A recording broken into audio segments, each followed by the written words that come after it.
Hey, yo. Oi, allow it, man. Oh, Jesus Christ, what do you want? I'm you when you were just Alex. I'm here to remind you of your roots. Can you not see that I'm in the middle of something? You've changed since you started making videos again. It's like you don't even remember where you came from. Listen, we can talk about this later, but don't embarrass me in front of my audience. Alright, fine. Roll the intro. But this ain't over. Roll the Brother, if you don't stop, I'm going to kick your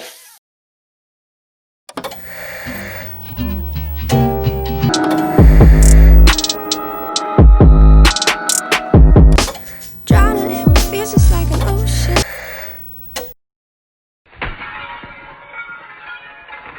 Sorry about that. My past's always trying to creep up on me and just remind me where I came from. Just can't escape the big freak.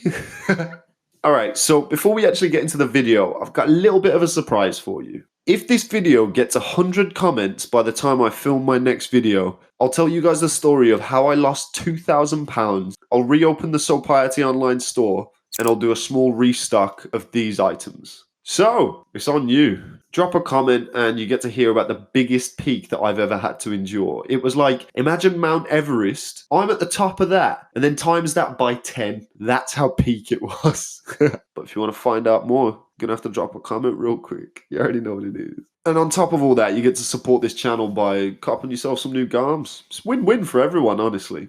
Alright, so we're talking about taking photos again. But brace yourself, there will be flips in the video too.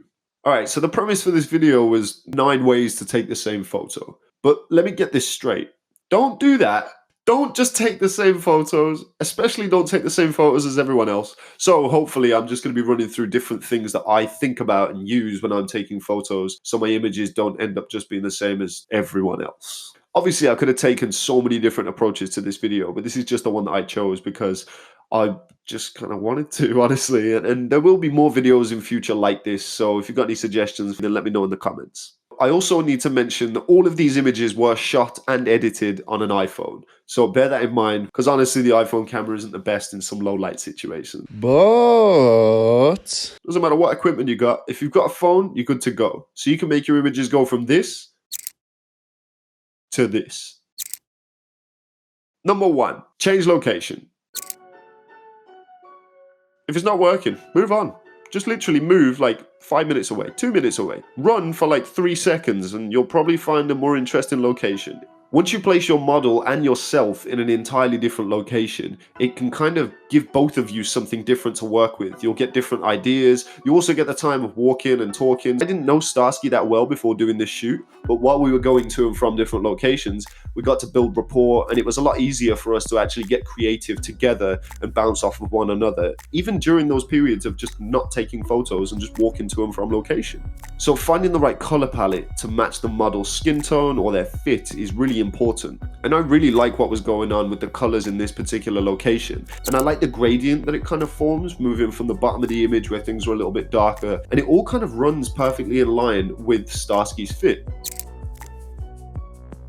So changing the light source. If you don't have complete control over the light source that you have available to you, then move. Pretty simple again. It's essentially just change location, but look specifically for different types of light. That could be colored lights, it could be just light pouring out of a shop front window, it could be anything. So luckily for me, there's a really interesting kind of light wall in Birmingham, because it was getting dark, it was raining, and I thought it would just be the perfect opportunity to utilize such a strange aesthetic and give that studio quality look, but it's literally just outside of a department store. But if you use the right angle and stuff, then you can get some pretty dope images. So number 3, the comedy shot. I just kind of put this one in here because I love it. So obviously if you're shooting with an iPhone, you can shoot a panorama picture real easy. Do your pano image across while your model's kind of moving around and you get these ridiculous images. They're just great for obvious reasons. So number 4, long exposure. There's so many things that you can do with it and you can get super creative with it. It's something that I didn't even know was on iPhone. I didn't know you could take long exposure shots with an iPhone. Now this image in particular, I just got Starsky to keep her head still for long enough so it solidified that image within the overall image. And then just before the end of the shutter, I got her to turn her head like this and it gave this really interesting ghosting effect. So number 5, change angles. It can only be a small micro adjustment in the way that you're actually positioning the camera, or the phone in this instance, but it can change the whole look of the image. Or it can be a drastic perspective change, where you bring more of the location into the image, and then you can use things like staircases or banisters as leading lines to point you in the direction towards your subject.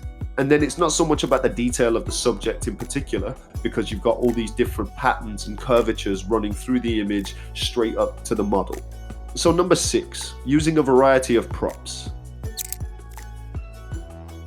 So in this instance, I thought it'd be cool to get a cracked mirror into the image, but since I didn't have one, I went to IKEA, bought one for like £3, and then immediately just threw it on the ground. Before anybody mentions bad luck, I'm maxed out with bad luck, I think. I'm just gonna keep it real with you. I don't think I can get any more bad luck. Fingers crossed, please, touch wood, don't do anything to me. Universe, don't do it.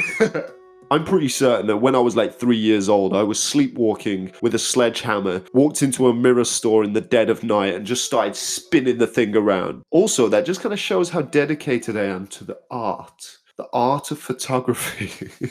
I'm willing to risk those 7 years bad luck just to get the shot. Anyway, it's cool. Look at the pictures. They're cool. Very cool. I'm cool. You know, it's artsy. Yeah, very cool. When you look at a mirror in your house, you're probably not thinking, I can use that as a prop for a photo shoot.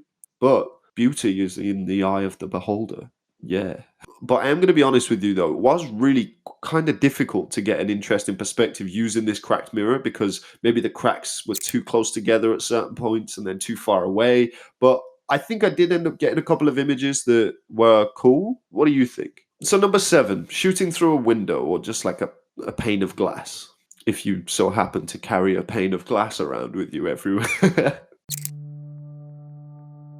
Now, I have a rule. It's a real simple rule. I'm not a man of many rules. If I see a window, I want to take photos through it, especially if it has been raining and it's stopped. If it's a coffee shop, sometimes you got to go in and buy a coffee, or sometimes you can go in and schmooze the people that work there so that they let you take photos from the outside and someone just sit in front of the window. But that doesn't always work. I don't know. Tell them Ahmed sent you. See how they react. Just walk in like you know the owner and just be like, I know Ahmed. Said I can take photos in here. They'll be like, what? Who's Ahmed? But basically, you can get some really interesting light flare if the lights inside or outside are working to your advantage. It can be a hit and miss type situation, because sometimes you could just get outside and be like, this is not working. But most of the time that I do it, I do find some interesting perspective, even if I have to ram my camera right up against the glass to get the shot, or I have to stand in a really weird position. So number 8, disposable camera apps. There's tons of free apps that you can get, like Canon, spelled with a K, Fuji, I don't know. Just Google disposable camera app and you should be able to pick a really cool one up for free. Just test them out. But basically, it's a completely random filter that's applied to the image. It can be hit or miss, because sometimes the light flares and the leaks that they put in the image, because they're random, it could just ruin the whole thing. Especially if it's like a staged image, then you can get some really cool effects. So if you get a bunch of different shots, one of them is probably going to turn out pretty cool. So just use those to your advantage while you're shooting with your phone. So finally, number 9. Get the model to shoot you. If you've got a cool model and you can do flips, then get them to take a picture of you doing a flip so you've got a thumbnail. But yeah, that kind of wraps up the photography section of this video. I'm really shocked at the images I was able to get. This took like an hour for me to go out and take these photos, and it was a lot of fun. So massive shout out to Starsky. Make sure you go and check her out on Instagram and go and show her some love, because she's dope. So as I said earlier on in this video, if you've got any variations of this kind of video that I could do, like a landscape version, or just any ideas that you have for like another 9 ways, 10 ways kind of video, you know, let me know in the comments. And also let me know which image of the 9 was your favorite. And if you're into photography yourself, what props do you use? Or what kind of ideas do you have in your head whenever you're going into a shoot? And I'm still responding to every single comment on all of my videos. So if you drop me a comment, then I'm probably going to respond. So as promised, I'm going to round the video off with some session footage. Before the session footage, make sure you like the video, shoot the subscribe button with the shotgun, turn your notification bell on, and comment so I can reopen the Soul Party online store. You already know what it is. Peace.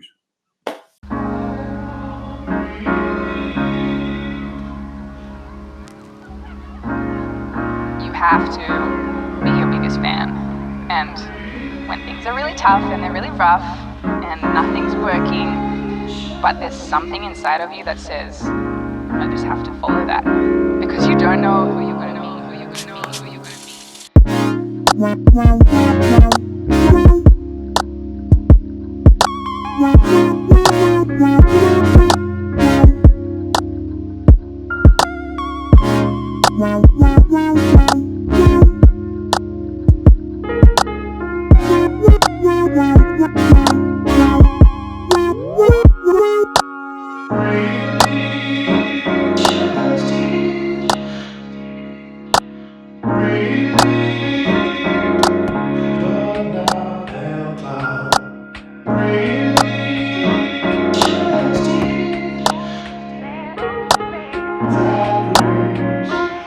Because you don't know